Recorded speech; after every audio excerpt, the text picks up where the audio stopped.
আর এই টানেলের ভিতরে বন্দি হয়ে আছে এক যুবক।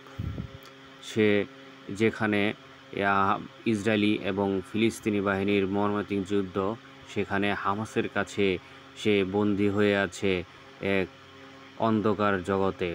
সে এই অন্ধকার এই জগৎ এই টানেলের মধ্যে থেকে বের হতে পারছে না। সে খুবই কষ্টে জীবনযাপন করছে। কখনো পানি খেয়ে আছে, কখনো সাধারণ কোনো খাবার খেয়ে আছে। এর জন্য সে নিজে বলতেছে যে, আমি এই যে এই জায়গায় কবর খুঁড়তেছি, মাটির খুঁড়তেছি নিজে শুয়ে থাকার জন্য। আমি এই টানেলের এই অন্ধকার জগতে আর থাকতে পারছি না। তার সাথে একটা তরুণ যুবক ছিল। সেই যুবক তার সাথে থেকে 505 দিন থেকে এসেছে। সে বলেছে যে সে অনেক কষ্টে ছিল, আমার সাথেই ছিল। কিন্তু আমি এই জায়গা থেকে বেঁচে ফিরেছি। কিন্তু তাকে কোনোদিন খাবার দিচ্ছে, আবার কোনোদিন খাবার দিচ্ছে না।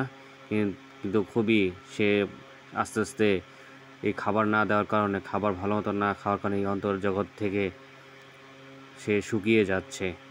সে খুবই খারাপ অবস্থায় আছে এবং সে ওইভাবে চিঠিতে লিখে দেওয়ালে টাঙিয়েছে যে, আমাকে এ জায়গা থেকে উদ্ধার করো। আমি এ জায়গা থেকে বাঁচতে চাই। সে এটা বলে এরকমভাবে চিঠি লিখেছে। সেটাও বলেছে যে, আমার সাথে আরও একজন যুবক ছিল। সে এই জায়গা থেকে বের হতে পেরেছে, কিন্তু আমি বের হতে পারিনি। আমি খুবই কষ্টে জীবনযাপন করছি।